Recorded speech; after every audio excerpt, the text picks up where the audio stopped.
All right. I think it's about time. We're going to get started here. Thank you so much, everyone, for joining us. And thank you so much to the assemblage for hosting this and providing this amazing opportunity for us to gather here and discuss some of the latest and greatest in nutritional and exercise science and how we're going to come out of this COVID crisis. So, greetings and welcome to the 19th installment of Biohack the World, New York City. And we are so grateful to have you here. We have a wonderful program for you this evening with some of the biggest names in health and functional medicine in New York City. In case you're new to this show, my name is David Choi, and I'm the executive producer and the host of Biohack the World, a live biohacking show that we host in New York City and Miami.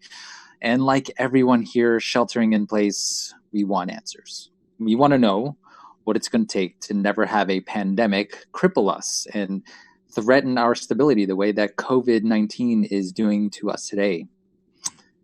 What's incredible is that we have this unique opportunity to hit the pause and reset button on our health, to take an introspective look into ourselves, our daily practices and habits, and to rewrite our code to effectively upgrade our operating system. We've been socially conditioned since birth to take part in this vastly unsustainable system that has long been decoupled from any consideration for ecological sustainability. We've abandoned our balance with nature, opting instead for this infinite growth, consumer-driven market economy on a planet with finite resources and extremely delicate and interconnected life systems. And gone unchecked, our current paradigms and ways of thinking not only threaten our immediate health, but are eventually going to drive us all off of a cliff. Is that not insanity? No rational person wants to hurt themselves, and no rational person wants to hurt others. But at the same time, our wants, desires, and behavior that have been so deeply ingrained in us have extremely deleterious global consequences. From the catastrophic environmental impact to the exploitation of workers to the plundering of natural resources from indigenous populations and economies around the world, the list of human grievances and injustices go on and on and on.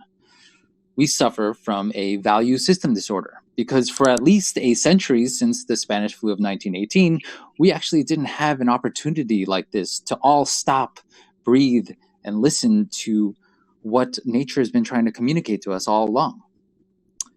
And think for a moment about all those who for years and years were woken up to this bleak reality that all the things we buy, watch, and consume, all our decisions and behaviors that feed our insatiable need for modern conveniences are actually decidedly inconvenient for our planet and do very little to protect our brothers and sisters around the world to ensure the health and happiness for all of humanity. And imagine that for so long, these crusaders for equality and justice have been keenly aware of all of our social inequities, but like passengers stuck on a runaway freight train, we've had no practical way to change course. And also consider for a moment that 1/3 of our GDP, the primary indicator for the health of our economy, is healthcare revenue. And so therefore, the more sick and dying people we have in our country, the greater our prosperity. Is that any real way to measure the success of our nation? You've been watching it on television since you were a child. All the calls for the help for millions of people on this planet, malnourished, living in abject poverty, and not just in Africa, but right here in New York City as well. While our money wheel continues to spin and spin, rewarding some of the worst actors in the system. This, when we have the resources, technology, and knowledge to feed, clothe, and educate every single man, woman, and child on this planet, but we purposely choose not to. With all the good and intelligence in this world, we ought to rethink and redesign our antiquated systems that are no longer serving us. And that's what we have to do as biohackers. We are futurists because we have to be. We've taken it upon ourselves to adopt a moral obligation, a sworn duty to look after members of our society who are in the throes of all kinds of health challenges, mental, physical, individually, and collectively. Let's seize upon this opportunity to rewrite our operating manual from the ground up. For once, we all have reprieve from the unceasing demands of our frenetic pace of life. For once, we don't have bills to pay tomorrow and people to see now. We're not stuck in some senseless race competing for likes, views, and shares, and largely nothing really meaningful or conducive for global health.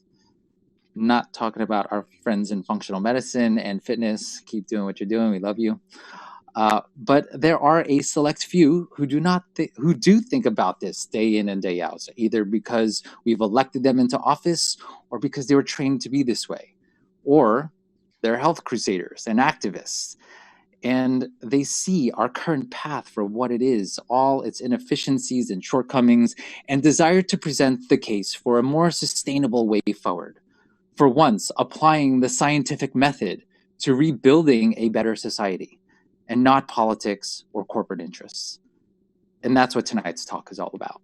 We're going to share the stories from the front line and our city's leadership, key tips and strategies to live our best life, and ways to help everyone around us do the same. And so here to introduce our esteemed speakers tonight is none other than Dr. Rudy Gurman, CEO and founder of Physiologic in Brooklyn, New York City's premier medical and wellness center that features a full-service Pilates and movement studio, offering a fully integrated approach to healthcare that emphasizes a comprehensive scope of treatment options to target individual ailments and maximize overall health. So without further ado, please help me welcome to the stage, Dr. Rudy Gurman. Hey, ladies and gentlemen, we had a 2-hour show planned, but after that, we're done. David, thank you very much. Everybody have a good evening. Thank you. Great job, David. Thank you so much for having me. Really appreciate it. Thank you, everybody, for joining. We have guests from around the country and a couple from around the world I'm looking at. So this is obviously a worldwide pandemic, and now is the best time for us to all unite in the healthcare space. So I couldn't be more honored to be a co-host this evening with Biohack the World. Dave, you've created such an interesting community and new guests to the show. The inner circle is biohackers or do-it-yourselfers, physicians, biotech enthusiasts. It's really vast, and the group was started before COVID. And now that we're dealing with COVID, I'm going to get into kind of how the evolution of this talk started. But we could not be in a better place and a better time, Biohack the World community, for what you started, David, and what we all believe in. So, David, thank you so much for first allowing me into the group. Thank you, Dr. Jono, for introducing me to the group. It's been fun, David, getting to be a colleague of yours and also a friend of yours. But we had originally put the show together with Borough President Eric Adams, who's going to be joining us at 7:30, because right now he's flying around New York City saving human beings and saving our city.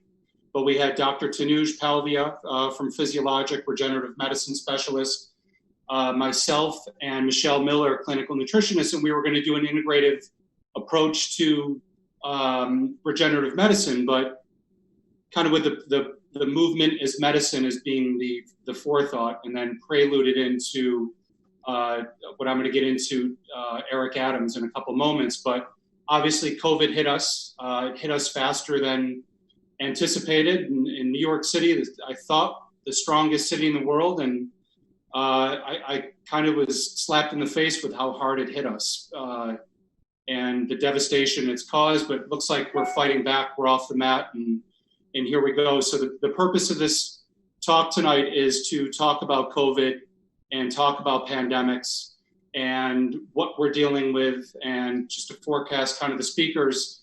Dr.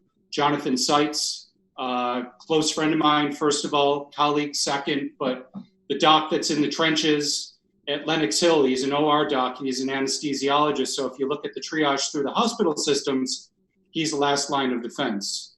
Then going into Dr. Patty de Blasio, integrative medicine physician, preventative medicine, and innovative medical technologies are at the forefront of her practice. After that will be Michelle Miller, clinical nutritionist. And then without further ado, Brooklyn Borough President Eric Adams, potential hopeful next New York City mayor running in the 2021 mayoral election. And this is where I think talks like this are really going to foster innovation and really hack healthcare, because with healthcare providers, wellness providers, and politicians, I think this is really where you get in front of it.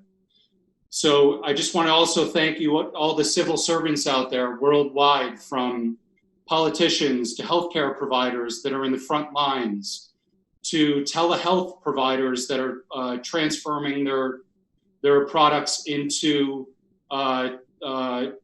online platforms to deliver healthcare via that, to the sanitation workers on our streets, to the New York City cops. They're all risking their lives and their families' happiness.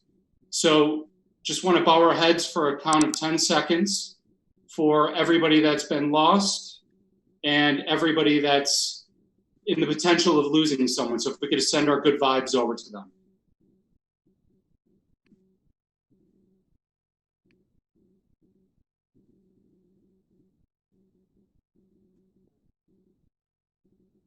Okay. Thank you for that, guys. And please do keep praying every night for all the families and loved ones out there that are being inflicted with this. So without further ado, close friend, colleague, Dr. Jonathan Seitz, the doc that's in the trenches. Doc, what do you have for us, sir? Hi, guys. Can you hear me? Yep, we could hear you. Okay, so maybe I can just continue with just audio because my video is not working. It says host. Wait. Okay, now can you see me? Yep, we can see you. All right, great. So my name's John Seitz. I'm an anesthesiologist at Lenox Hill. I've been there about 12 years. I'm just going to give you a few of my observations as to what I've been seeing over the last 6 weeks or so. It's been a pretty surreal kind of seeing it coming and trying to do something and not really being able to do it, seeing the inefficiencies of our world leaders, and kind of seeing kind of a slow motion movie going bad, but not all bad, because there will be some good things at the end of my talk. So let me get into it. Basically what I do at my hospital is I do most typical types of anesthesia for my patients. I also do a fair bit of labor and delivery anesthesia care for pregnant women. And I am not an epidemiologist. I'm not a virologist, and I'm not a statistician. So I'm going to refrain from joining the infectious disease modeling community, which it seems like a lot of people are joining right now. And I think the main impetus for me being in this talk was that I felt particularly, I was particularly sensitized by the fact that so many smart people and so many people with influence were at their computers spending most of their time just trying to predict how bad this was going to get. And once we knew that it was going to get bad, my message was sort of, why don't people figure out what they can do? Why don't we figure out how we can stop this instead of just trying to predict the number of deaths, trying to predict the economic devastation, trying to predict how much the stock market's going to drop? Why don't we figure out what we can do proactively as human beings and as members of our community to stop the spread of the virus? So it's sort of been a learning process for me. And in terms of the modeling, to me, it's sort of a moot point right now, because we know it's going to be bad. We know it already is bad. So why are we trying to figure out whether it's worth our while to go after it? And as Dr. Fauci said, we don't make the timeline, the virus makes the timeline. So I'm going to briefly breeze over some basic science on coronavirus. Corona means crown, and the crown is a circular or spherical lipid bilayer with spike proteins on it, which kind of spike out, which give it the appearance of a crown. So the composition of the virus is a lipid bilayer, spike proteins, and RNA inside. And RNA is simply genetic material that the virus uses for its replication strategy. It's information to make more viruses. That's all the virus cares about. It only wants to replicate. It actually doesn't want to kill you. It actually wants you to stay alive, and it just cares about replication. So everything about viruses is it's a very selfish act, but it just cares about replication. So if you can keep the replication strategy in mind, it can give you a better understanding of the virus, in my opinion. So first of all, the virus is nothing without a host cell. It can't replicate on its own, and it's completely useless without a host cell. In order to get into a host cell, it needs to penetrate or be exposed to oral mucosa, nasal mucosa, or respiratory epithelium. So the virus on your skin, the virus on a surface, the virus somewhere in your house cannot do anything. It needs to get to one of those three places for it to find a receptor. Now that receptor is the ACE2 receptor, otherwise known as the Angiotensin converting enzyme 2 receptor. Now you maybe have heard of something called an ACE inhibitor before. When I was in med school back in the late 90s, I learned about ACE, which was angiotensin converting enzyme, because we knew about it then. We actually didn't know what ACE2 was, and that's why when I heard about ACE2, I had to go back and read up on it. So it's a receptor that's ubiquitous. It has a lot of functions in the body. It functions in heart function, kidney, the lungs, obviously. It plays a role in hypertension, diabetes, and it's not well understood, but it's relatively ubiquitous in the body, and its main function is converting angiotensin 2 into angiotensin 1 through 7. And it's COVID's main cellular entry point. So it's an easy target, in my opinion, for therapeutics, that if you can block this receptor, you can prevent the virus from entering these cells. So getting back to the replication strategy of the virus, like I said, it's not trying to kill you, it's just trying to replicate. And an asymptomatic carrier is the perfect host. So you can imagine if the virus got inside you and killed you immediately, it wouldn't be that infective because you wouldn't really spread it to people. So the ideal host for the virus is someone who's going to be asymptomatic, is going to feel fine, and is going to walk around. They're going to go to work, they're going to go to a party, they're going to feel fine and be asymptomatic and just spread it around to other people. So the fact that you have that 5 to 7 day period of asymptomatic shedding is a perfect scenario for the virus, and it actually it prefers it that way. Once it does find an ACE2 receptor, there's a little moiety on the spike protein that binds to that ACE2 receptor, and then it begins replicating. And that's when kind of the cascade starts. And we're going to talk a little bit about what it does to the body once that cascade kicks off. And the other thing it does is it triggers that reaction in the lungs. So by irritating your lungs and causing inflammation, it's going to cause you to cough. It's going to cause you to sneeze. And again, that's part of the replication strategy, to get outside your body, to be put into the environment. Now, in terms of the pathophysiology, I'm learning more every day. Again, I am somewhat of an outsider to studying new diseases, and I don't usually dive into these processes all the time. But from what I've read and from my deep dive that I did, I'm sure everyone here on this chat has done their own deep dive. I'm seeing mortality between 2 and 10%, factors being genetic, demographic, and availability of critical care support. I'm seeing males about targeted more than females. Females seem to be a little bit more protected to the virus, meaning I guess the virus is targeting the patriarchy to some degree. Symptoms include fever, cough, shortness of breath, malaise, myalgia, diarrhea, and drop in oxygen saturation. Some of the new symptoms that we're hearing about now is changes in taste and smell being a presenting symptom, and recently hearing about confusion or changes in mental status as a presenting symptom in some patients, in some COVID patients. And in terms of how the virus is spread, there's 4 main routes of transmission. There are 2 primary routes, which are contact and droplet. Contact being you're touching a surface, you're getting the virus on your skin, and then you're touching your face. So again, touching it, you're not going to get it. No big deal if you touch it. But if you touch your face after that, mouth, nose, or respiratory epithelium, that's a transmission. Respiratory droplet is usually a sneeze or a cough. These are droplets between 5 and 10 micrometers. And again, this is what they think is the primary means. Secondary means would be aerosol. And these are much smaller particles. These could potentially be viral particles as small as 120 nanometers in diameter. So very small, very hard to block, and they can float in the air, and they can lay in the air in a closed room for hours. And the fourth one would be fecal oral contact, and that's through, since they found the virus in feces, potentially you could get it through that route. We're not going to talk too much about that.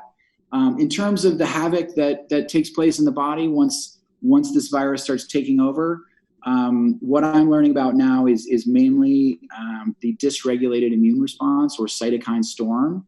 And that has to do with a kind of a storm of interleukins. As the body mounts this dysregulated immune response, causes all kinds of problems throughout the body.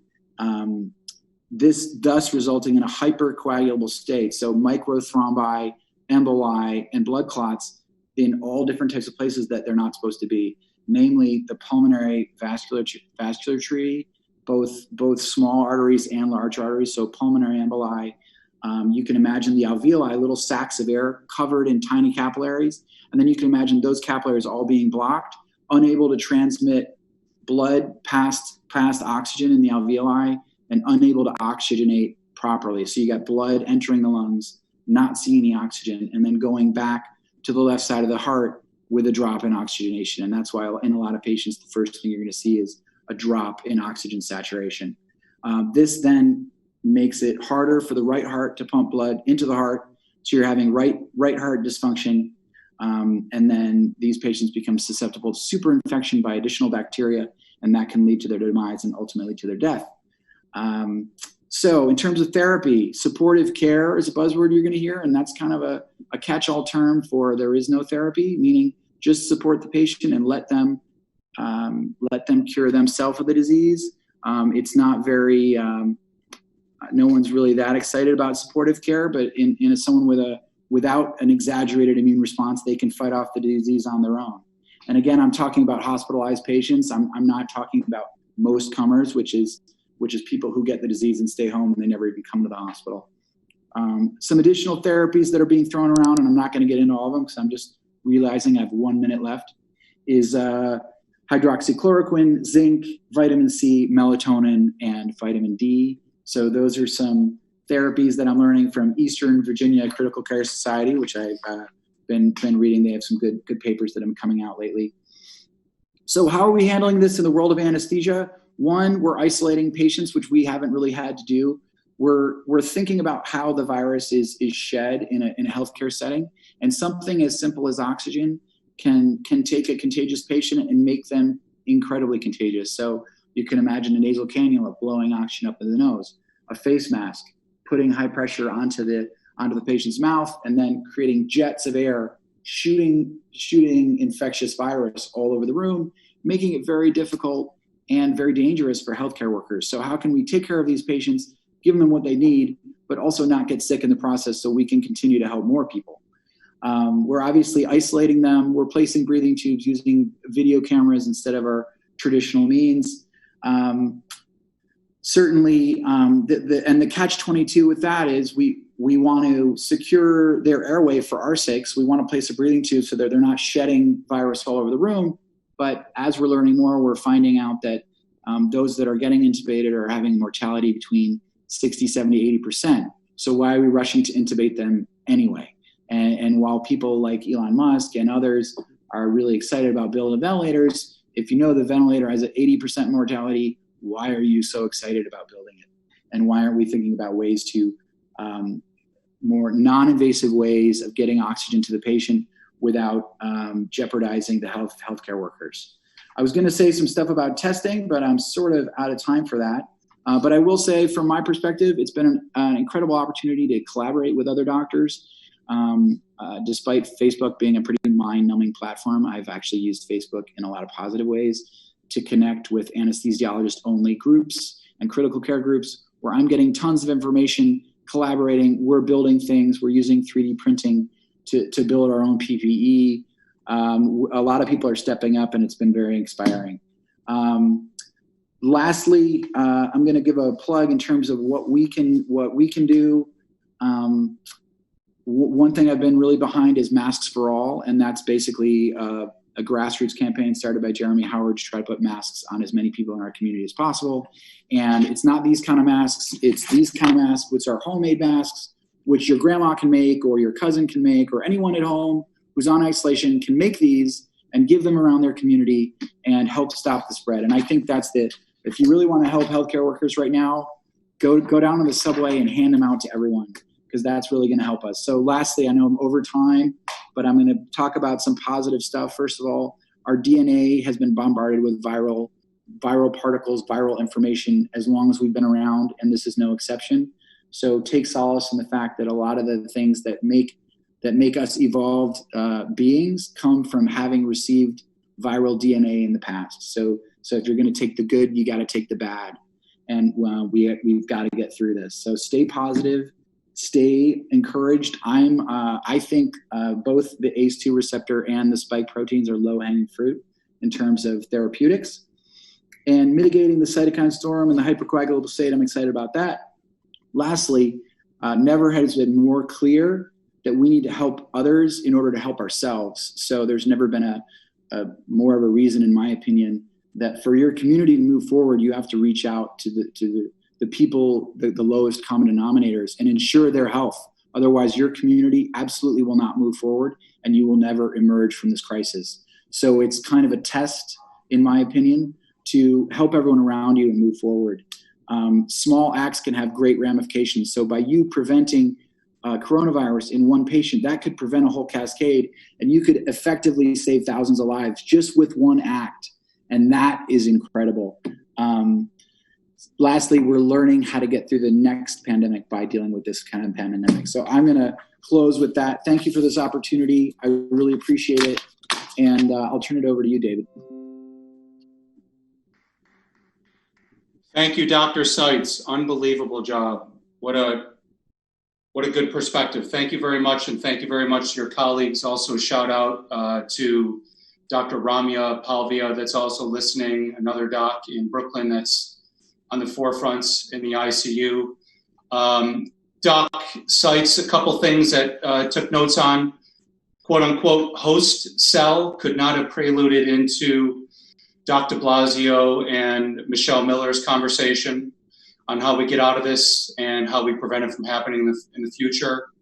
Asymptomatic shedding. That word shedding has really hit my ears, and it keeps coming back, and it makes me want to wear my masks every time I leave my house.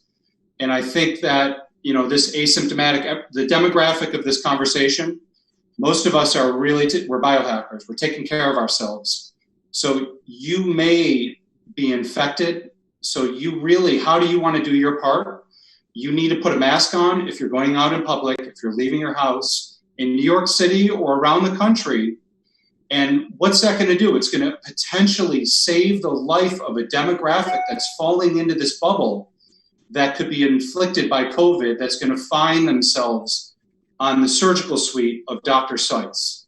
So if you really want to do something, wear a freaking mask when you leave your house. It's all you need to do, okay? Other questions, Doc Seitz, I'm going to have for you in the Q&A. Demographics, what are we looking at? Because I really feel the most important thing we need to do here is look at who's inflicted with it so we can prevent it from reoccurring, right? So if the traditional skilled nursing facility is having the issue, what's the different demographic that's coming in? So if you can think about that question before we move to Q&A. And without further ado, I'm really honored to introduce Dr. Patty de Blasio, integrative, functional, and a master's in public health physician. She uses many tools in her toolbox in innovative medicine to keep people out of COVID situations that we're dealing with on this conversation this evening. And then parlaying into Michelle Miller, clinical nutritionist at Physiologic, using blood analysis, stool analysis, and kind of a scientific way to look at nutrition, lifestyle, and health coaching solutions to prevent yourself from falling into a tragedy such as this.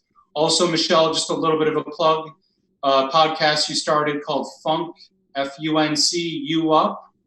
8-minute bite-size pieces of information. I've enjoyed it so much. You can find that at Physiologic NYC/podcast. So without further ado, thank you guys very much for joining the panel. Thank you, Dr. Gehrman. We appreciate that so much. And Dr. Seitz, you're giving us so many good things. You're right there on the cusp of everything. And we appreciate all you're doing for us so much, and how you're helping to eradicate COVID-19 and make New York City a standout place for this. You know, as I listen to all of this, I think about that there are basically two ways that we try to eradicate COVID-19 or remove its power. And the first one is we have to attack the virus, and that's what we've been talking about. The second way is to strengthen ourselves. So we're looking at it from the outside, and then we're also looking at it from the inside out. How can we strengthen ourselves so that we can lower our risk from getting ill, and if we do get ill, to recover as quickly as possible? So Michelle and I are going to have a bit of a tag team here to discuss a little bit about how the pandemic could propel us in New York City to create the healthiest big city in the world. And that starts, though, with each one of us individually. One of the things I've been reflecting on, Dr. Seitz was talking about going back and thinking about some things that he learned in medical school. And I remembered when all this started that I had heard a quote from Dr. Louis Pasteur, who was a French scientist back in the 1800s. It's where we get our pasteurization of milk and orange juice and so on. And Louis Pasteur was father of the germ theory. And he spent his life trying to figure out how to get rid of germs, how to promote medications and vaccines and so on to fight germs. Well, that's sort of what we're doing now, what the CDC has given us. How do we actually fight COVID-19?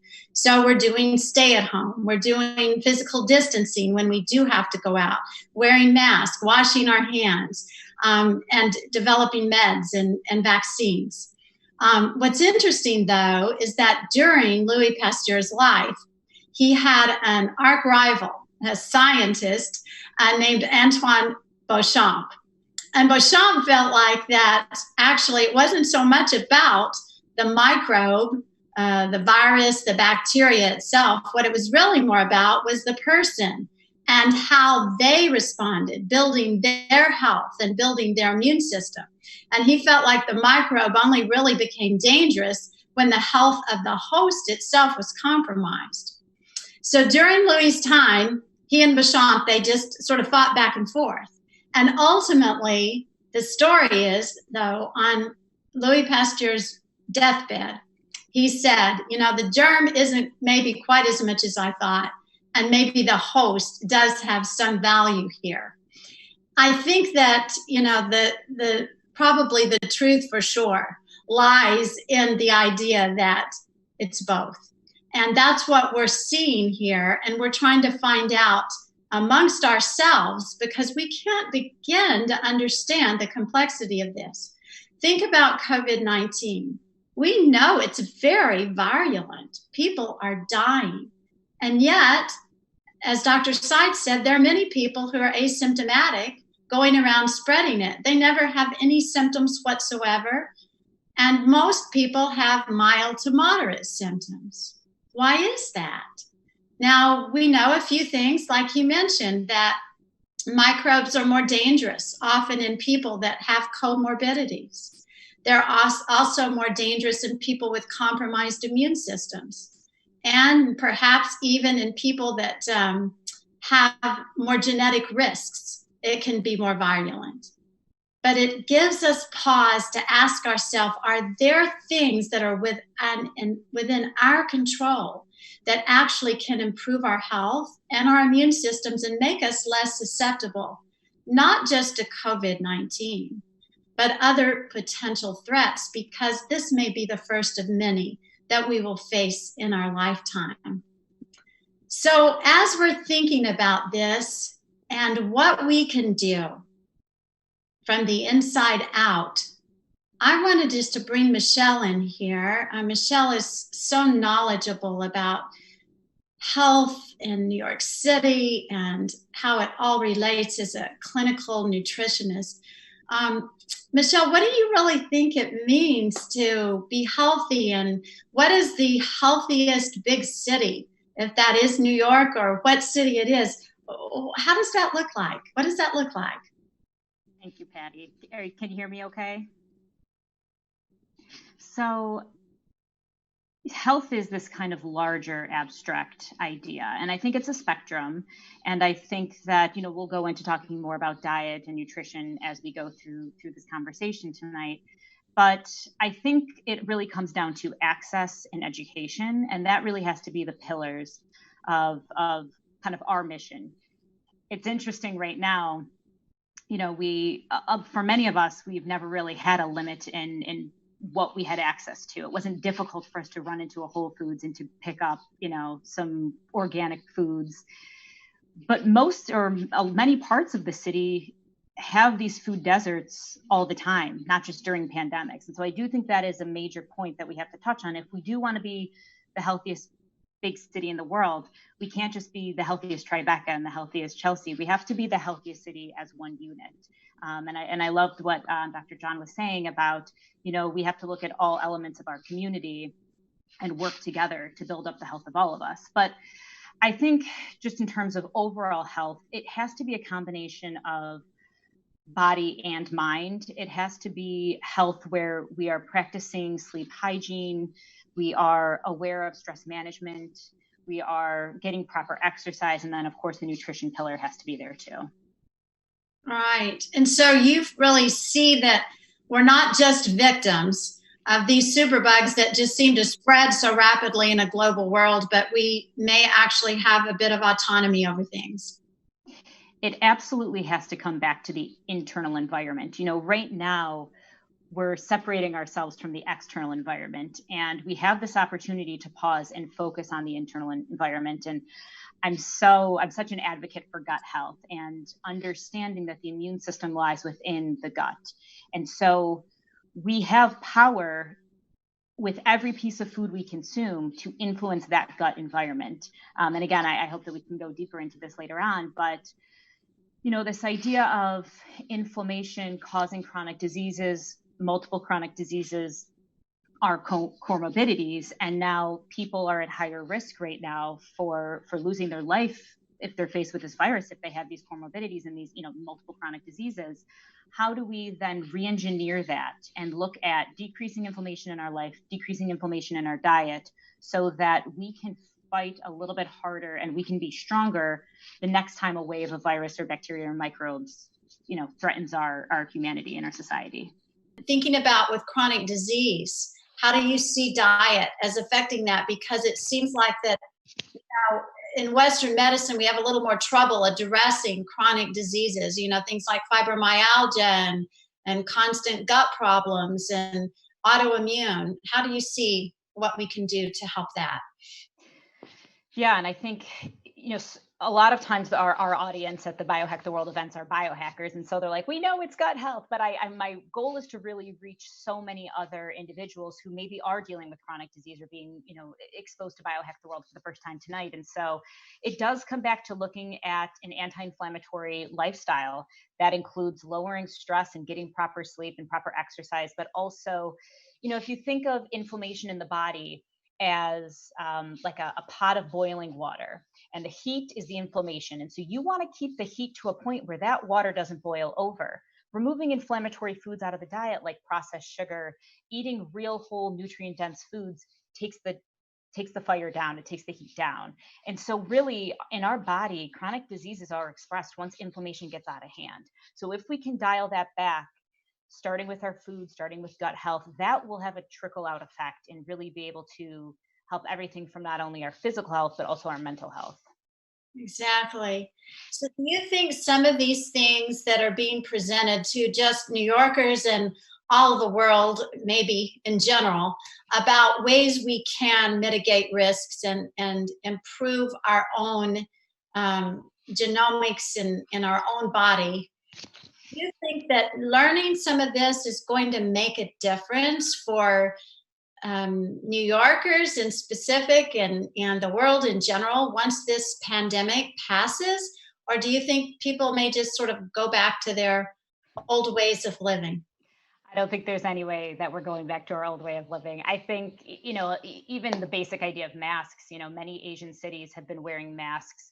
It's much more typical to see that in those cities. I think that that will be very typical moving forward in a city like New York, especially how it has hit the city. I think one of my fears is that we are turning into this germophobic community and society. And I do worry that we are so caught up and worried about the bad bugs that we aren't going to be focusing enough on the good bugs, and whether that be probiotics or good microbes that are in our world that help keep things like allergies in check. And I also just want to say, in terms of gut health, that's where the idea of even like fermented foods come into play, because you want to nourish those good gut bacteria as much as you can.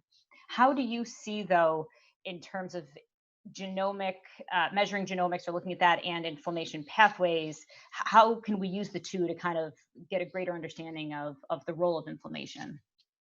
Oh, yeah, that's a great question. And when you do a thorough genomic study of yourself, you realize that there are many different inflammatory pathways. And some of them actually directly affect how well you do and how susceptible you are to particular viruses. It's amazing how much true research we have in these areas of people that were more susceptible to SARS or to swine flu or to HIV. And there are many pathways like the interleukins, the TNF alpha, just over and over, we see that some people have more susceptibility. There's some pathways now that, as some of the researchers have gone back just over COVID, and they've been looking at, okay, we already knew some things about SARS before. How can we apply this perhaps even to COVID, because the coronaviruses are similar? And we're realizing that, yeah, we see some people have much higher risk of having lung injury, much higher risk of a cascade of inflammation to cause sepsis, which then leads to organ failure and death. And once you realize that you have more of a risk with these particular pathways, there are specific supplements and other interventions that can be done that actually have research behind them to help you mitigate your risk, so you don't have to go, oh my gosh, am I going to die? And you can say, no, wait a minute, I actually have some control here. I have some autonomy and some power, to make a difference. And I think a lot of supplements that are really helpful with your training that can make a difference, not just with prevention, but also adjunct treatments. What are some of the things you might recommend to some of our listeners tonight? Yeah. So, some of the, if you're talking to somebody who's maybe not familiar with supplements or taking any supplements, then I just want them to focus on the basics. Your vitamin D, your vitamin C, vitamin C being a great antioxidant, vitamin D being a great immunomodulator, and then other, you talk about glutathione as one of the superpower antioxidants in the body, or even something like N-acetylcysteine or NAC, which is a precursor for that pathway. We need a lot of antioxidants right now when you're hit with this virus, because you need to slow the spread and you need to be able to clear the body of free radicals, keep that inflammation level in check, and support your white blood cell production as part of that. So those would be big ones. I think zinc is also, I'm so happy that zinc is getting like the press that it deserves to get, because it can really be remarkable. And getting into the system early on, the first couple of days, you're starting to feel a little bit off. And this is really with every virus, not just, COVID-19, any virus you feel coming on, a common cold next winter, you want to take some zinc, the first sign of that, so that it can get in there and start to help the white blood cells in the immune system fight that virus off a little bit faster. Yeah, exactly. And you know, sambucus, a lot of us know about sambucus or elderberry, and have used that. I found out just recently when it's combined with melatonin, it's even better as a preventive strategy. And so I recommend that highly. I was even able to get that at my local grocery store now that I can't get much of my stuff from Amazon. Um, Also, another great thing are peptides. You know, peptides are sort of storming the functional medicine world these days. And they've been around actually for quite a while. There's some that are FDA approved, even. Um, Peptides are just little proteins that are signaling molecules that sort of tell our body how to do things better. And BPC 157, the thymosin beta 4, and the thymosin alpha 1 are very good. There's a Silank and a DHHB. All of these have some antiviral properties, anti-inflammatory properties, depending on which one it is, that can be very powerful, helpful, and have low side effect profile, so they're pretty safe. Um, I love isoquercetin. Quercetin I've always heard and used some, but isoquercetin is even more valuable. And sulforaphane, you may not have heard of sulforaphane, but it's excellent in helping to treat, particularly if you have certain genetic pathways. Licorice is still out there, so is spirulina. A lot of us have used spirulina daily in shakes and things. But one of the funnest ones that I found in doing some of my research was on humming, like, humming. And humming literally releases nitric oxide. And nitric oxide protects us against septic shock and viral replication. It's incredible. And that's why if you just start humming, sometimes you just feel so much better. So that's a really cool one, and it's free. Might as well try it for sure. Well, we're about running out of time, but Michelle, did you have any final words of wisdom? You've just shared so much. Thank you for all your knowledge. We appreciate it so much. You know, I think I will just say, in a city that moves so fast, like New York, this the city that never sleeps. This is a tragic time, and I don't think it's a coincidence that this event was booked out on April 7th, months ago, on a completely different topic. But here we are having this opportunity to talk about this during potentially the week of the Apex, and we have to come out of this better than what we went into it, and use this as an opportunity to pause. In this crazy city, this can be a gift if you look at it that way. And you can really, in these times of pause, you can get really clear on what's important in your life, your health, your relationships, how you spend your time. And so I really urge, if everyone just adopted one new habit, could you imagine the ripple effect of every New Yorker meditating for 10 minutes every morning? I mean, that would be monumental in our mental wellness and in the level of crime. But I think if everyone can just choose one habit that they want to shift, one thing that they will use this as the catalyst for change for, we can start one at a time, making ourselves healthier, making our families healthier, our communities, and then finally our city healthier. Oh, that's excellent. And Physiologic, we're doing a COVID council on Instagram every day. Check us out. We've got a wellness tip. And that is exactly, if you can just do something, just one thing each day and continue to do that, it makes so much difference. You know, Plato always talked about the near and the far. And the near is stuff like, I'm going to eat a donut today because it looks good. The far is saying, you know what, let me think about what that really means and how it would impact my health. So I hope everybody can remember Plato's near and far and just pause a moment before maybe you go for a near choice that might not be as optimal. Just because it's not right around the corner that you're going to have a heart attack doesn't mean that you might not want to think about it. And so in this day and age when we're all trying to stay as healthy as we can to combat COVID-19 and other things, we just encourage you to do so. Thank you guys so much. It's been wonderful to be here. Thank you, Michelle. Amazing. Thank you so much.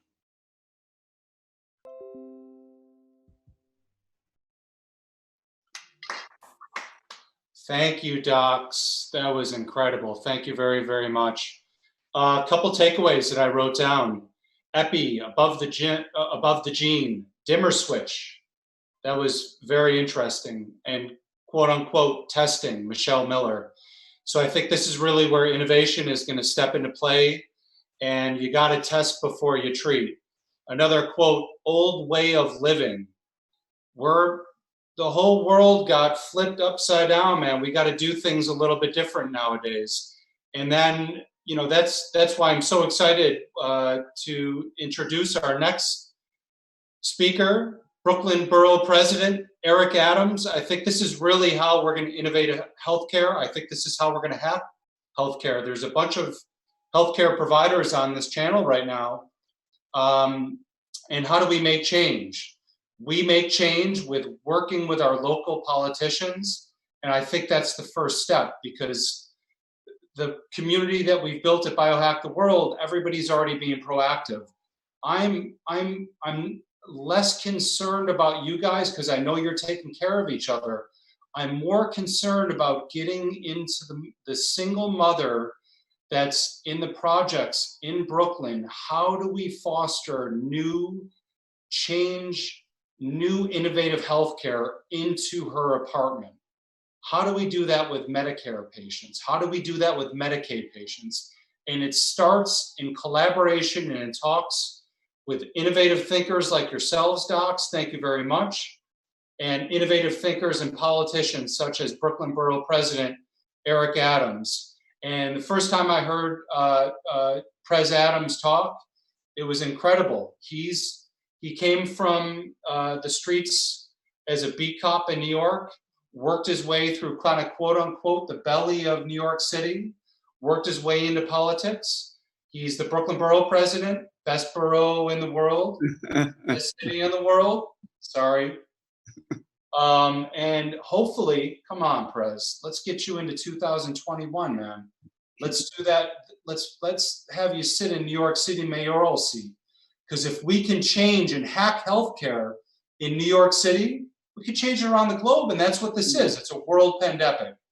So without further ado, very honored for you to take time out with us, man. Really appreciate everything that you and Rachel and the rest of your staff have done to put you here. Let's give a hands out for Pres Adams. Thank you, Dr. Rudy, and the entire team on your part, and my amazing team and crew that's here. I heard Michelle earlier speaking, and she said something extremely profound about if we can all come together and meditate. And I'll never forget this experiment that took place in Geneva, Switzerland, where they took two pieces of matter and they separated the two 7 miles apart. And they impacted one piece of matter, and simultaneously the other piece that came from the same source was impacted. And it just showed how we are all connected. One does not have to be a researcher on quantum physics to understand we come from the same center. The harm that comes to you comes to me. And as we are in this space of coronavirus, isn't it ironic that the destruction that we perpetrate on other living beings, animals are living beings, that perpetration of violence that we're showing is now coming back to haunt us. This is no secret that our overuse of antibiotics, our use of caging animals, our use of overconsumption of meat that's destroying our Amazon, and our filter of our breath throughout the globe, what we have done throughout the years, Dr. Greger's book on bird flu that showed the increase in these viruses and the origin of many of them. It's time to have a real conversation about health, not only with what we eat, how it impacts our mother, but also how it impacts Mother Earth. And we have to have these real talks in a real way, and we can't separate the two. And that is why I'm committing my life to really changing this conversation about the unsustainable healthcare system that we currently have. 80 cents on the dollar spent on chronic diseases, 84 million pre-diabetic, 30 million that are diabetic, just looking at diabetes alone. and what it is doing to our country and everyday people. And then you look at so many other, number one killer of cardiologists is heart disease. Heart disease is one of the largest killers of Americans and is preventable and reversible in many cases by some of the great work of great doctors. And so this is where I am, and this is the space I am in, and I'm going to continue to push the envelope as far as possible to really make families healthy.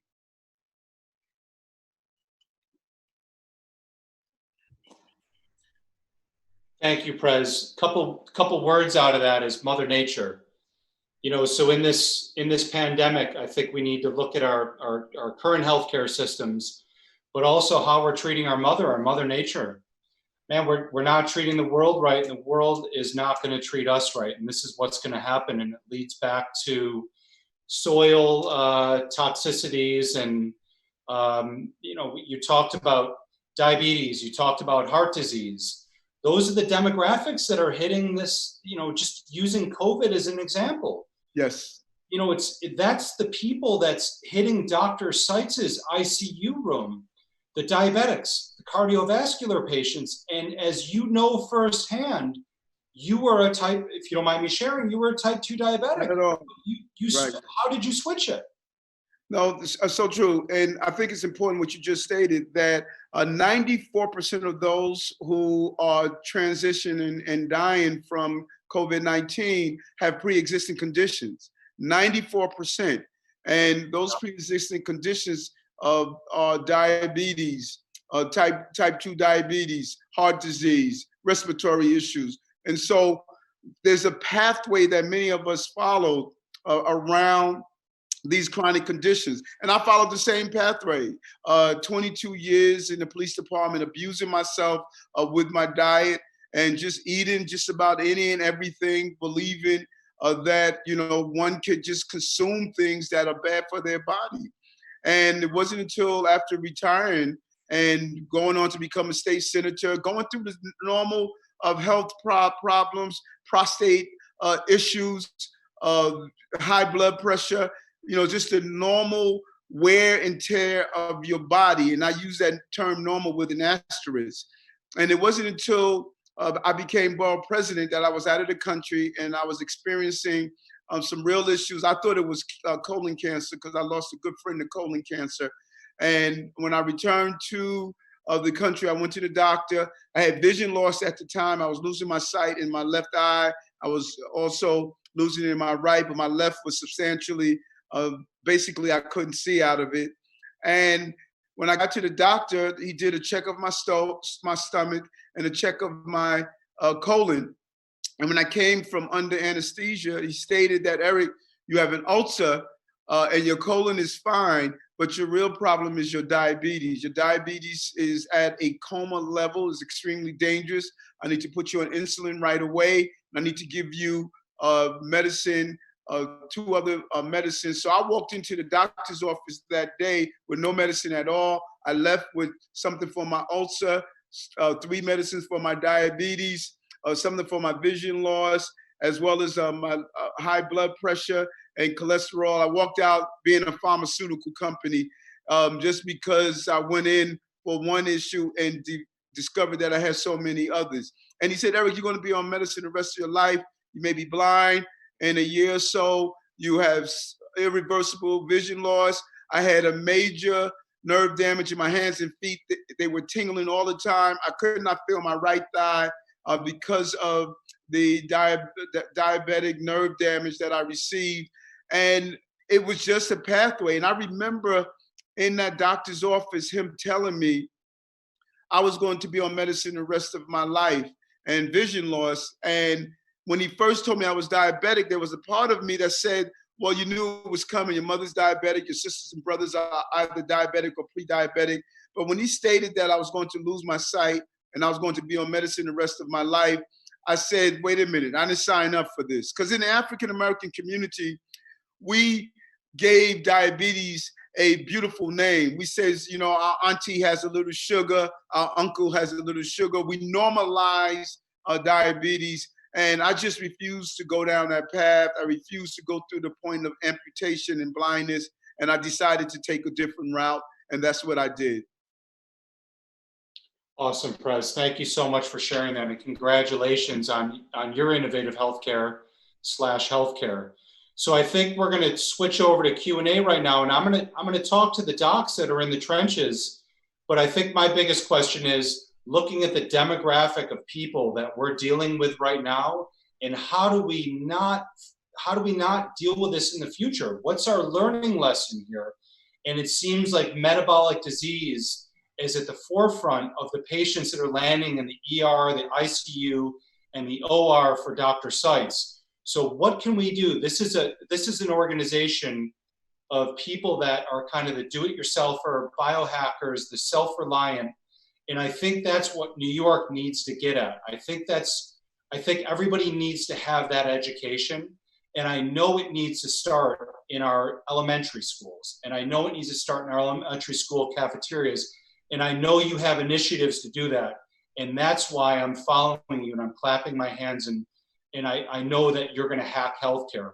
What do you need from us after hearing this talk and the Q&A that we're going to dive into? So without further ado, David Choi, executive producer of Biohack the World, right back at you, brother. All right. Thank you so much. And wow, I am so honored to have you in the room, Eric. Thank you so much for joining us. I loved your story. And it really just hit home because my father also had type 2 diabetes for 40 years and he passed away in 2017. He just never exercised. He tried to eat really well, but he couldn't eat his way out of his issue with type 2 diabetes.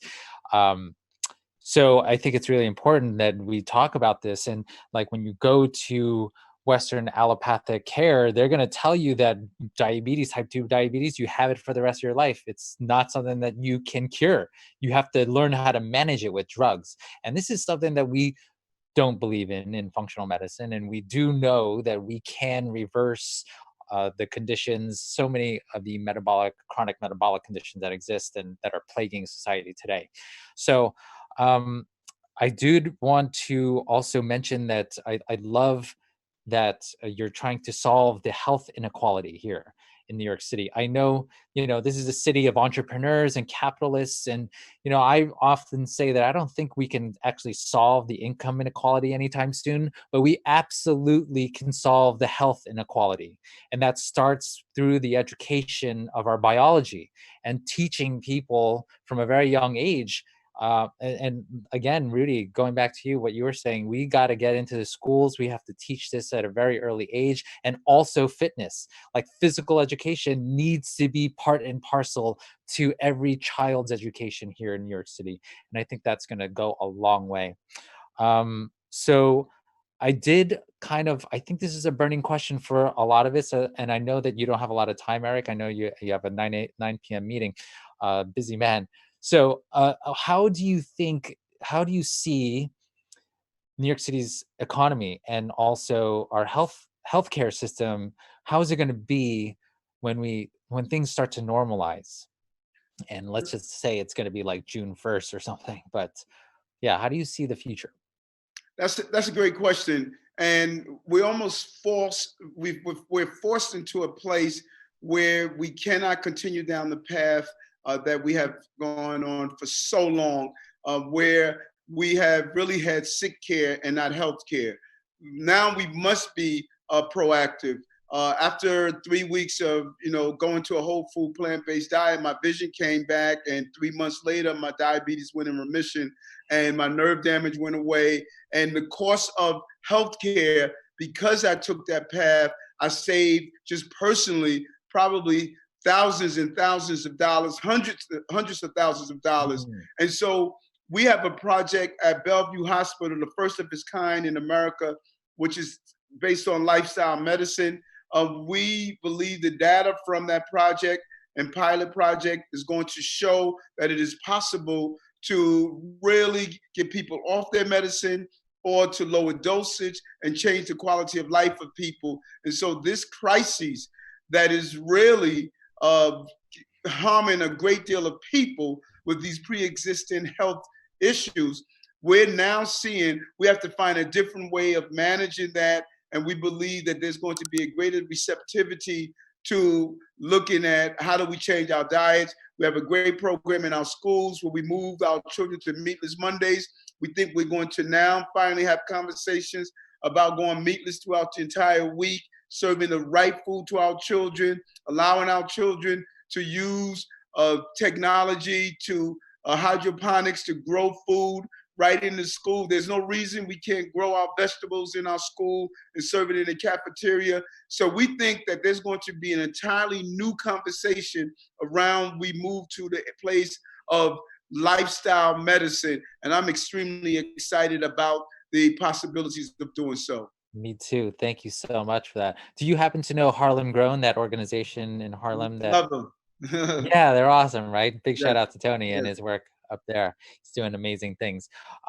So interesting that you bring up that you wanted to do meatless Monday, or meatless for the students. I also had this idea that we can pacify a lot of our constituents. Like I guess I'm talking more about the prison system, and like, why don't we feed them more nutritious food in order to rehabilitate them on a cellular level, right? And so that's one of my ideas. I hope that I can impart that onto you. No, I know you're dead on, and let me tell you why you're dead on. And you're so right.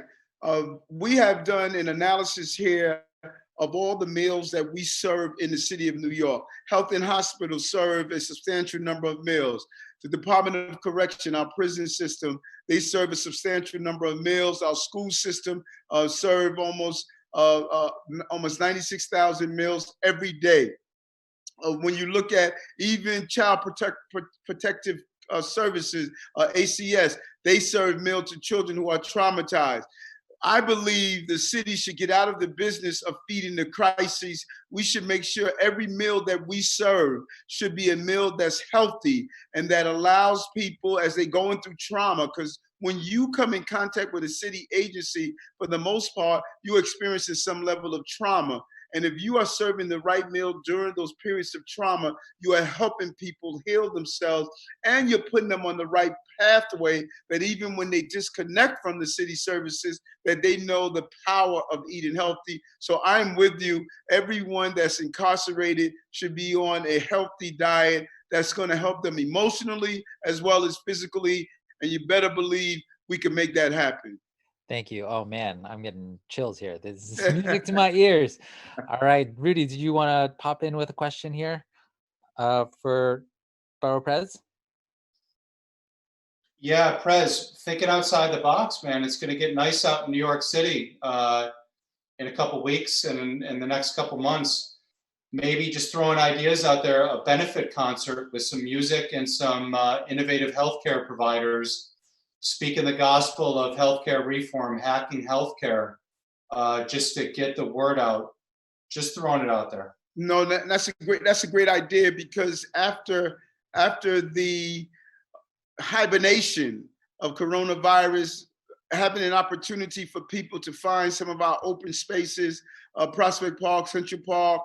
We do a concert every year at Wingate, but having in between the shows, really engaging in the conversation around healthy eating and tapping into what we just went through. We just did an amazing video. When you talk about what could healthcare professionals do to assist us, we did an amazing video with over 50 doctors that gave everyday New Yorkers and Brooklynites 3 things that they can do to better help them during this time of coronavirus. 1, give up smoking. Anyone that's smoking, they should know about respiratory issues is a real problem with coronavirus. The second is to make sure if you're on some form of medication to adhere to the regimen so that you don't aggravate whatever issue you're going through right now. And third, go into a whole food plant-based diet. I did a little small YouTube showing those immune strengthening foods that you can eat. And we want to show people that you want to be a good host for nutrients. You want to be a bad host for a virus. And how you become a bad host is for a virus is to make sure your body is strong enough to fight off those viruses. Absolutely, 100%. Quick question. Go ahead. I just want to throw in a question. Eric, do you have any say as to what they serve in hospitals? Because obviously, I mean, everybody, when they look at what is being served to people sick in hospitals, they're like, do you want to make them sicker? Like, why do you continue to serve orange juice and, refined carbohydrates? What's the deal with that? Like, can we fix that? And it's unbelievable. My mom, who's 83 now, mom was also diabetic for 15 years, 7 years on insulin. She went 2 months on a whole food plant-based diet, reversed her insulin, got off her insulin, struggled with, the behaviors of 80 years. She still struggles with those food choices. And when she was in the hospital, she did not want to eat the food because she saw that and became knowledgeable that, how the orange juice, the soda, the ginger ale, the meat, how it was just really aggravating her condition. And so you're right. We were able to speak with the hospital officials here. Health and Hospital is the largest hospital system here in New York. We have an amazing doctor, Dr. Katz, who's in charge of Health and Hospital. We were able to get them to move to Meatless Mondays. Our goal is to say, when you go into the hospital, you're not going in to feed your illness. You're going in to reverse your illness. And we need to get our hospitals on board with serving healthy food. Hallelujah. We have light at the end of the tunnel. Thank you so much for that. All right. Rudy, did we want to move into also having Michelle and Patty and John join in here? 100% so. Yeah, I know, President Adams, thank you so much. I can only imagine how busy you are. We really, really applaud you for attending. So maybe let's open up the floor for the rest of the providers. And Prez, how can we help? How can we help New York City? How can we help the world? Right. That's the purpose. We all want to help. Yeah, we want to mobilize. Speak the gospel, man. Let's hear it. Well, I think that a couple of things. People often don't realize the power of their title. I remember as a police officer, and I would move around the city and talk about issues around law enforcement when I was off duty at social gathering and social events. Just the mere fact that I stated I was a police officer, it was an E.F. Hutton moment. People would stop and listen. That's the same thing with that DR. That doctor title is so significant. That's why commercials of yesteryears would advertise products with a person wearing a white coat and a stethoscope. They know that there's certain titles in America and across the globe that means that it's significant and it's truth. I don't think we allow our doctors and our healthcare professionals who are in this right space to use their voice and their title to let people know how we can start reversing diseases and how to live a more healthier lifestyle. The video we put out, the PSA we put out today with 50 plus doctors, it is getting a lot of energy because people are hearing for the first time those who we value and trust around healthcare saying you can live a healthier lifestyle. We need to coalesce folks like yourself and be part of this movement. I think the planet is going through a cosmic shift where we are reaching into our own and we're no longer going to allow people to dictate what happens to us. I believe that having you as partners, as we come together and start allowing our voices to be heard via PSAs, via conversation, chat rooms, discussions, and really push this whole food, plant-based lifestyle forward. People are ready. The receptivity is amazing. Coming out of coronavirus, people are going to be looking, how do they have a more holistic lifestyle in many ways? That's why we pushed in our schools our children to learn meditation. I think children should start their day with 20 minutes of meditation in the morning. And at the end of the day, we send teachers away to learn yoga, meditation, and mindfulness. That is why we talk about healthy food in schools. That is why we're pushing this initiative in the manner in which we're doing it. And I think those of you who understand this and you're not in the dark, but in the light, you partner with government to push this conversation forward.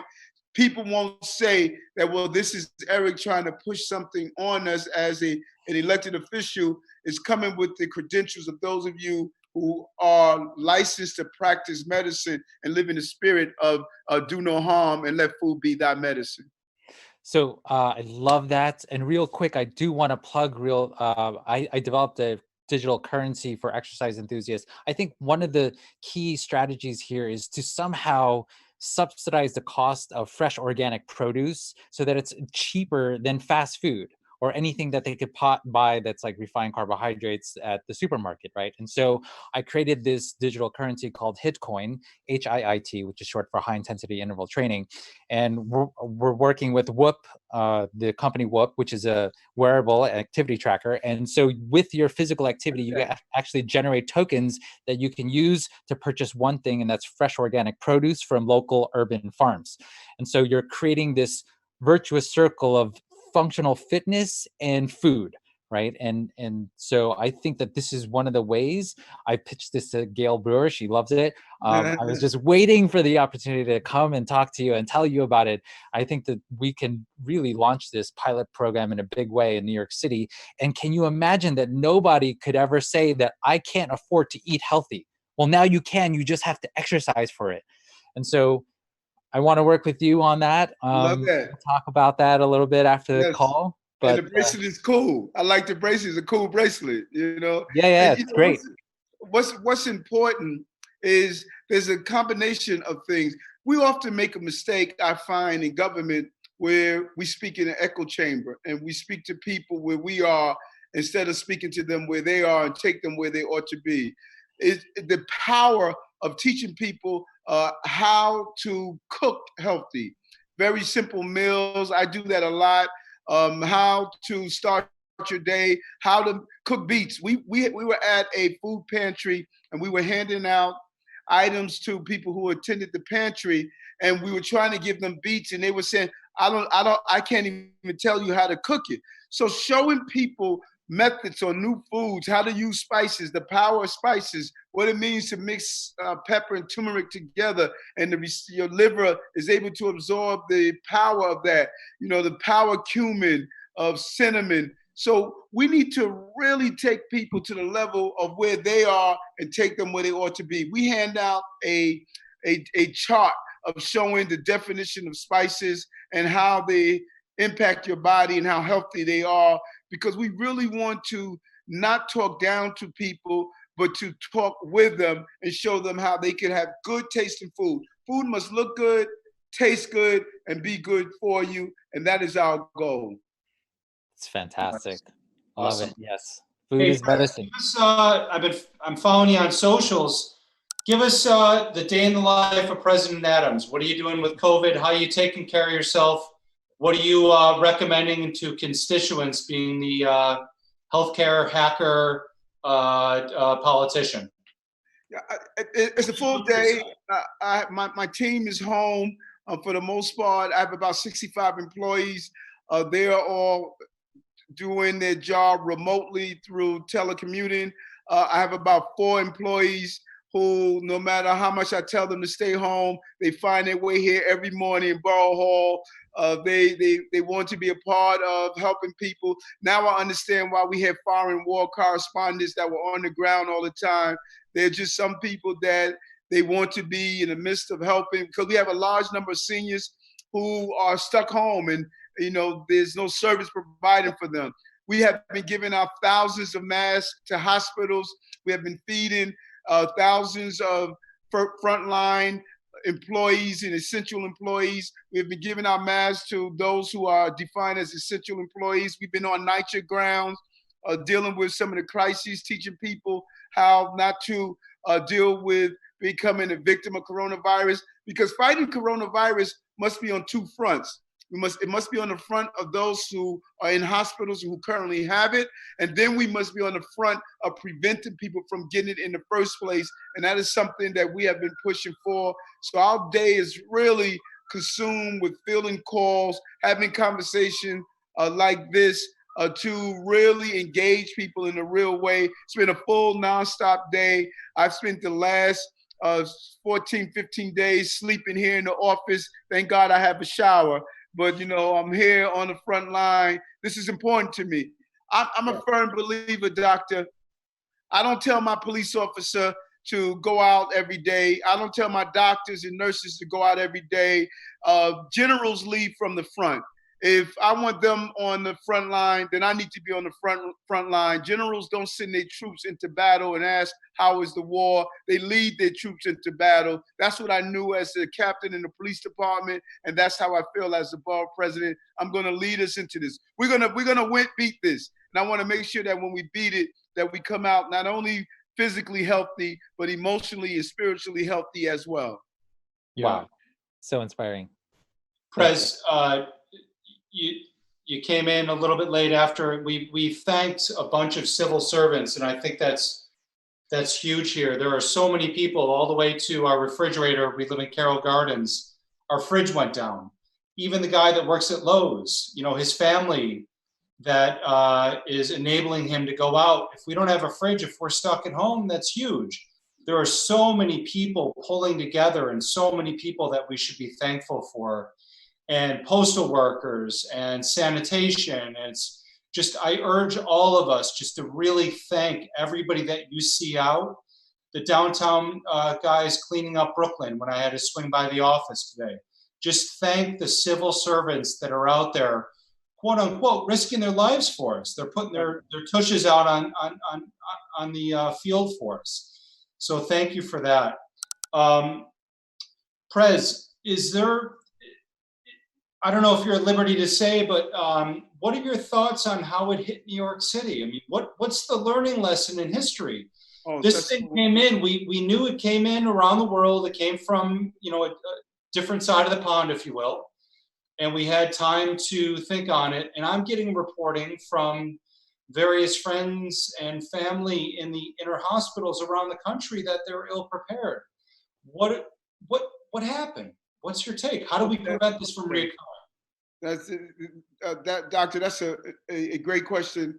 And we must do two things. As we navigate ourselves out of these turbulent waters, we must also be in a real-time analysis of what is happening and learning. Someone must take notes of how we have dropped the ball, not only nationally, but even locally. We should not have been caught flat-footed. We should have been better prepared. And I've talked about this often at many events in real-time governing. This has exposed the dysfunctionality of our country, our state, and our city. There's no reason that we're not using real-time analysis to deal with the crisis. You cannot navigate a crisis with a Ouija board. You cannot guess your way through it. We should have a clear understanding of how many PPEs we have in hospitals, how we're going to move around, ventilators, where are our resources, how many people have expired, why, how much testing has taken place. All of these things should be analyzed in what I call a dashboard type system. This is a modern society, and we're using an antiquated method to deal with the crises, and we're trying to figure it out as we go along. That is fine to do if you have the data in real time. Coronavirus is a real-time virus. It's not a weekly virus. It's not an annually virus. It operates every minute. It is doing something differently. I was handing out masks 2 weeks ago because it just didn't sit right with me that the CDC and others were telling us that we should not wear masks when those major flus of yesteryears, we were telling people that they should. And now the CDC has adjusted its conversation about the wearing of some type of covering on their face. But what else is important? Our inadequate communication methods. We have not been communicative to the diversity of this city. Everyone does not wake up every morning and read the New York Times and listen to Donald Trump, Cuomo, and de Blasio. People get their information from different places. I have a Korean community where they don't speak English at all. I have an Ecuadorian community where they only speak Spanish. And so if we're not communicating to people in the manner in which they get their information through their local papers, through their synagogues, their mosques, their temples, the Sikh community, all of these communities, and even those who speak English. I was out in Canarsie speaking to a group of young people. I pulled the car over because they were playing basketball, and I told them, hey guys, you're supposed to be social distancing. They said, what the heck is that? Who's telling them? Who's communicating in the methods that people receive their information? We should have overlaid our census pullout onto the coronavirus information stream. We were already having countless different languages and different networks communicating on the ground around the census, which is taking place now. We should have now took that same army of people and say, we want you now to use your inroads in communities to talk about coronavirus, how to wear a scarf, how to wash your hand, how to make sure you have social distancing, how to do all those things that we were talking in the echo chamber. New York is not just English people who are affluent. New York is made up of a group of people from various immigrant groups, backgrounds, and social economic standards, and we ignored many of them, and we were wrong for doing so. Yeah, I'm one of them. I was raised here from immigrants from Korea. And this is such an important conversation because we're talking about one of, if not the most predictable of human catastrophes, a pandemic. I mean, we've known that it's going to happen. We know that it's going to happen again, but we still were not prepared. And so there's a lot of people who are just distrustful of the government, and they're thinking, oh, I got to now take it upon myself to protect myself, and I'm my number one resource. And that's really why we biohack, in fact, because we know that we are our number one resource when it comes to health and happiness. We need to be able to we need to be self-sufficient. We need to have radical self-reliance in a lot of ways.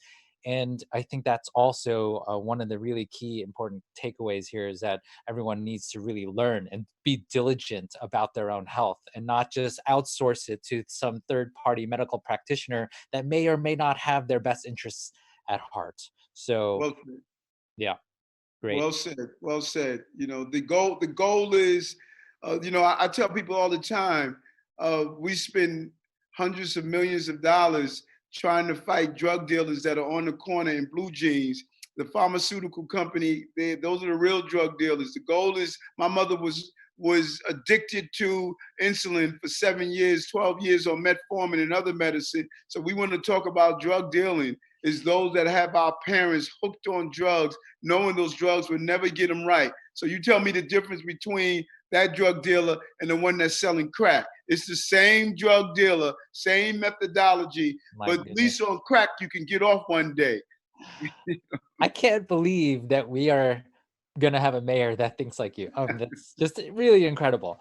I'm excited to no end. So that's all my questions. I know that you have another meeting to head to, but Rudy, did you want to drop any other questions here? No, maybe just any of the other panelists. Dr. Seitz, if you're still here, do you need anything that you got a powerful politician on? Does anybody else have any comments or questions? Mr. Adams, President Adams, when I spoke, I believe you weren't on yet, but my the message that I'm trying to get out is masks for all. And just like you said, a way to communicate with the community. And for people who can't go on Amazon and buy a $20 pack of masks, a way for people within the community to use any kind of fabric, and you can sew it together. You know, you can have anyone do it. Any fabric will do.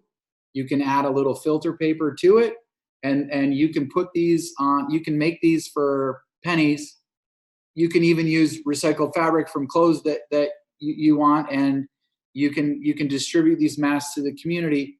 I was particularly affected by riding the subway as a physician, and I went into my hospital and I would go up to the doctors and say, "Who here rides the subway right now?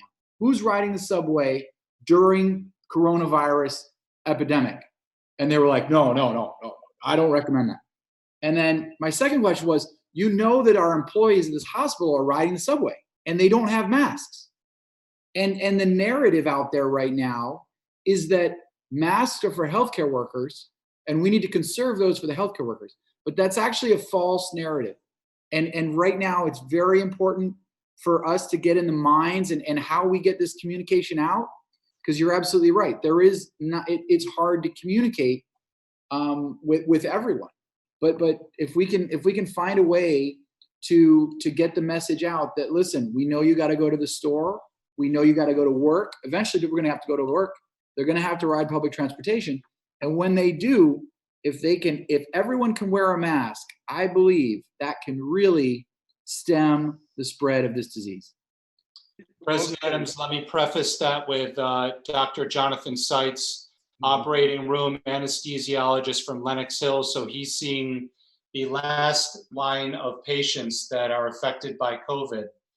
So I think that, that's a good point. And also, Dr. Seitz, if you can comment on just even the bronch procedures that are happening in the operating room and the contamination that's happening in the hospitals because of the mass contamination and how this outbreak is occurring. And besides even the masks, but just even the clean, dirty applications and the employees leaving with dirty, virus-infested, shedding materials, if you will, spreading those on New York City subways. I don't know if you can comment on that or not, but I would love to hear your opinion. Well, anyone that's in a contaminated area should be wearing scrubs and should be disposing those scrubs and having them washed at the end of the day. In terms of the virus coming out of the hospital into the community, I don't know. But certainly, I can paint a scenario for you where, okay, so here you got an N95. Okay, say you get one of these at the beginning of the day. You can use this for your shift, and if you're breathing through it and you're with a COVID patient, then you can assume that there's virus on the outside of this mask. Now, just taking it off, you now have it on your hands, and then you set it down. And do you want to put this now back on your face? Because the outside of it, it's got coronavirus on it, 100%. And then do you believe that putting this back on your face is something that you want to do? But to not do that, that means you've got to give a new one for every encounter. And the reality is, both here and all over the country, that there's just not enough to go around. So right now we actually just rolled out a decontamination process for these, where we're now sending them in and they're sterilizing them somehow, which has never been done before. We don't. I've never seen that happen. We have autoclaves where things that are metal, things that are reusable are cleaned, but to clean and sterilize something that's made out of paper and plastic is a new thing. So that's something that we're rolling out. I believe that in New York, since we are quote unquote the epicenter, that we will get a lot of resources that other places are not getting. And what I'm worried about, right now in New York, I'm worried about the outer lying hospitals, the places, like Forest Hills, like Elmhurst, like some of the smaller hospitals that might not be, the big places that are getting the attention, but the places that no one, not as many people want to go. And then after that, after New York gets over it, then I'd be worried about smaller places upstate or places in smaller communities where there's even less doctors around. And then after that, other places around the country or around the world that are getting second waves or getting. So I think that you're going to have resources that are going to come to New York. And then when we get over this, we're going to have to decide, do we want to send these out? Do we want to keep them? So there's logistically, there's going to be a lot of challenges ahead. I think we're learning more every day. I'm staying optimistic that we're going to come up with solutions, and we're going to eventually going to get over this. John, I have a quick question about the asymptomatic carriers. Do you see that you were talking about asymptomatic shedding for a certain period of time? I was also wondering if asymptomatic carriers, will they be long-term carriers? Can they shed it because their immune system's not launching an attack or trying to get rid of it? Or is it are the people who are not experiencing any symptoms, are their bodies still fighting it off? They just are not experiencing any symptoms? It's a good question, and I don't think we have a definitive answer. I think the assumption right now is that the more symptomatic you are, so the more coughing, the higher the viral load, the more you're going to shed. And someone who's on their way to fulminant, real, as we say, rip-roaring COVID is going to be shedding more virus than someone who's asymptomatic. But that's that's an assumption right now. That I've heard that someone can shed virus for as long as 30 days, but I'm hoping that's not the case. We've also heard reports of people getting reinfected with the virus. Again, I'm hoping that's an anomaly, and that typically the asymptomatic people are shedding for a 5-day period, maybe not even realizing that they're sick, and then getting, maybe being a little fatigued for a few days, and then kind of getting back to, eliminating the virus from their system, and then getting over it. That's what I'm hoping for, but I don't have proof of that. I don't think anyone does right now. A couple of things I've been hearing from people that we think that all New Yorkers are going to get it. I mean, how do you avoid it? If most Americans are going to get it, 40 to 70% of Americans are going to get it. And here in New York City, with the population density that we have, people are saying that we might as well just all get it, but try to be as healthy as possible. Do you think everyone's going to get it here in New York? Like, how are we going to be able to avoid it?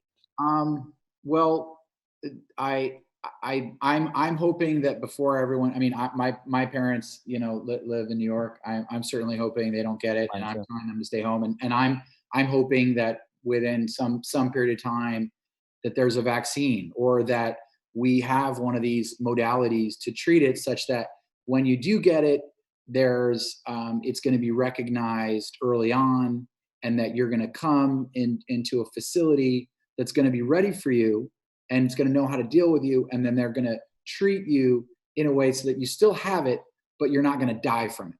So you may get ill, but it's not going to be, oh, here's the ventilator and good luck. It's going to be, okay, we've got these 4 things for you, and we're bringing the mortality from 2% down to 0.02%.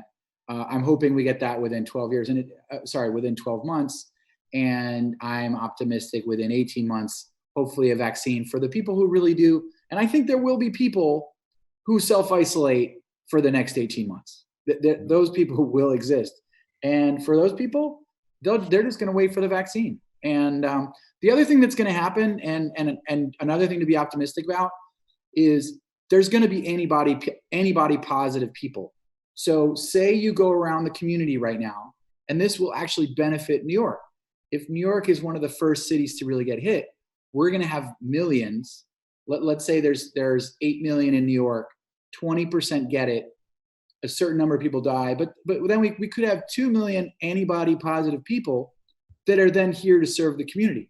People that have already been exposed, who don't have to worry about getting sick. And then that's our workforce. That's our people that are showing up, helping out, going into the communities with a wristband or with some sort of way to identify themselves as saying, I've already had this. I'm not of risk to you, and I'm here to help you. So one way to look at it is get it early, get your antibodies, and then go out and help people. And that's going to be like a rescue force that we're going to have a lot of people. So that's I love that idea. Yeah. Cool. Eric, did you want to jump in here? Yeah, just one myth I want to really dispel that we hear in the city a lot, particularly when I speak with my healthcare professionals. We do not have a lack of PPEs. We have a bureaucracy that is preventing PPEs from getting on the ground.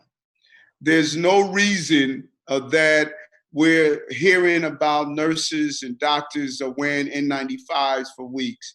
I have a great deal of sister city agreements in China throughout the years, through my travels there and relationships. Once this virus hit here, I called them to get a reading, And in return, I asked them, we need help. Can you give me companies that are distributors? They gave me several companies. One of them, Stan Marbury, who's there, former New York Knicks, he was able to identify getting us 10 million PPEs every week here in the city. We have yet to purchase one mask from him. Wow. Another company could also get us 3 to 4 million every week. They have yet to get one mask here from them. Our healthcare workers are choking because of the chokehold we have in bureaucracy.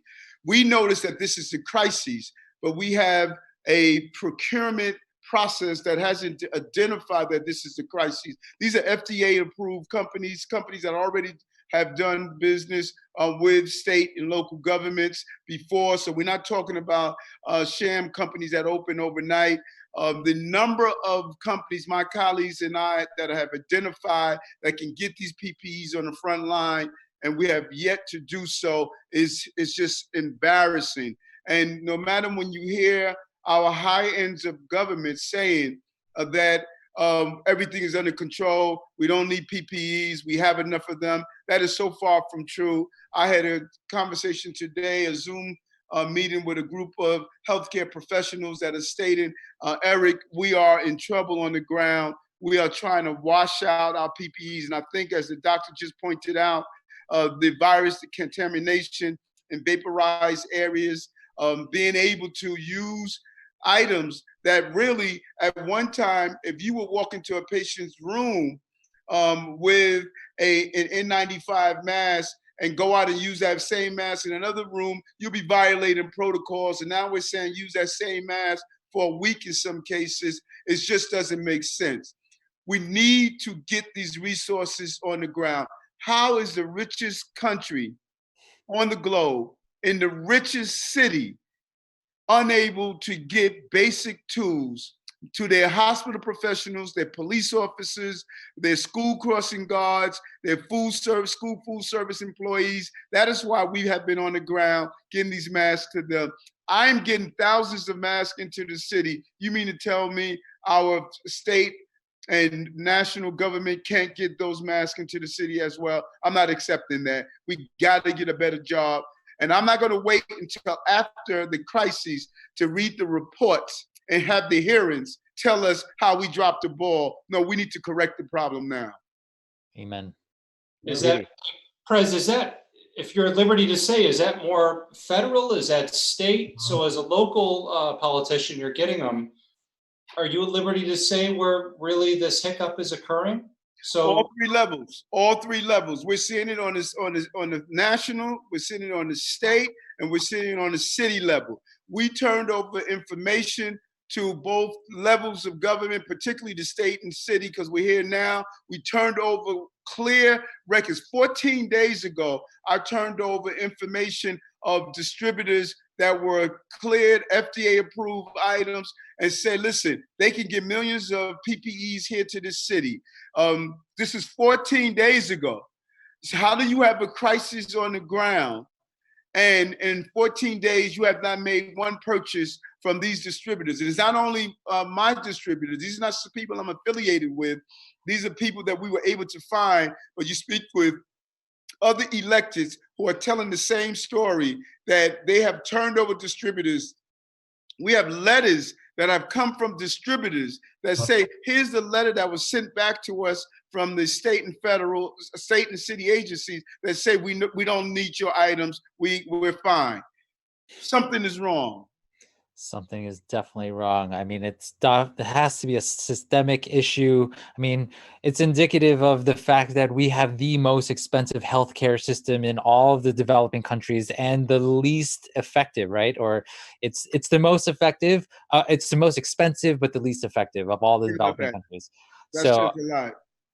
If that's not a scathing condemnation of what we have going on here, I don't know what is. So I agree. So I have to get on to another call. Really enjoy speaking with you all. And thank you, Doctor. Thank you for what you're doing. Let's continue to move this city and this country to a healthy place. We owe it to our families, those who have died because of things like a bad healthcare system. That is not our future. Thank you so much, Prez Adams. Really, really appreciate your presence here tonight. Thank you. All right. John, Patty, and Michelle. Looks like we're right up on time. So I guess I'm gonna open it up to Michelle and Patty if you guys or ladies want to offer any final remarks, encouraging words. I know you had some great words to say at the end of your talk already, but how can people find you? And also, Michelle, if you can speak a little bit more into your mic, that would be helpful as well. You're muted, Michelle. Thank you. Is that better? Yeah. So a big part of my purpose is really to help with the education component. I know that right now, in terms of, my patient base, we're able to get stool testing done. We're able to do a lot of testing and kind of evaluate that. But there are a lot of people who, maybe they lost their job. Maybe they can't afford to see me right now. Maybe they don't have access to me for some reason. So I'm really passionate about educating through Funk You Up, which is our podcast, Funk You Up, FUNC. And, the idea of education, I think that we are so inundated with the world of marketing and food-like products, not real food products, and, spreading the word about events like this and, any topics that are coming up, I like to speak to in more depth on that podcast. So, this idea that I left earlier with was just make one good habit change. Start with one area of your life that you feel you need to bring more attention to, and wherever you feel you're connecting from an educational standpoint, whether that be my podcast or others, start making a little bit more of a health journey with this time. Awesome. Thank you so much. And Patty, Dr. Patty. Yes, I just invite everybody again to check out the wellness tips that are coming out on Instagram with Physiologic New York City. That'll give you just another 1-2 punch from what Michelle just said. And I do have a website. It's just my name, pattydeblasio.com. But just appreciate everybody here tonight. This has been so informative, and we just all want to work together. And I love seeing this kind of working together instead of pulling apart in fear. We're working together for the good, and it's really beautiful. Thank you so much to everybody. Thank you, Patty. Thank you, Dr. Patty. All right, Rudy, thank you so much for being here and co-hosting tonight, and your input was invaluable. Is there anything that you want to leave our viewers with? Sure. Parting words, David. Thank you very much for having me. Biohack the World community. Thank you for having me. Let's just keep innovating together. It's such a great community in the sense that we're at the forefront of taking care of ourselves, and we will impact future generations. And we need to teach the public all of the information that are on our chats, all of this innovative thinking and the do-it-yourselfer, and being proactive. So, thank you all. I really appreciate you coming. I'm excited to share. We're putting together, now that kind of times have changed and the brick and mortar clinic is closed, we're putting together a podcast called Holy Fit with a W. And we're going to be bringing on innovative thinkers like David, and politicians and extreme athletes and the do-it-yourselfers to kind of just take a change. So you can find that at Physiologic NYC on our blog post. So just want to say thank you very much. Looking forward to future presentations and Biohack the World next week. Fantastic. Yeah, can't wait to get you more involved. And John, I know you want to also say a few things. Masks for All, you shared that link. Thank you so much. Yeah.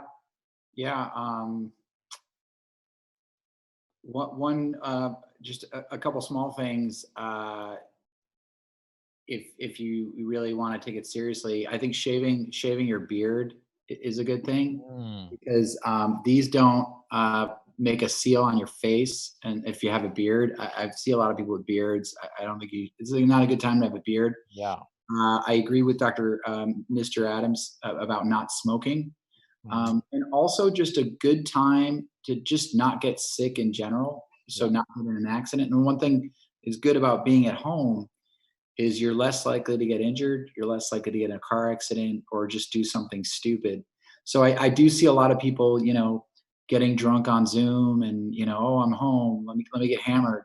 But, alcohol is just so bad for the immune system, and waking up with a hangover and, losing your first few hours of your day during your quarantine. It's just, I think it's really a time for people to say, how can I optimize my health? And because if you do get sick, if you do allow an opportunistic pathogen to enter your body, it's just really not a good time to go to the hospital, whether it's for COVID or for anything else.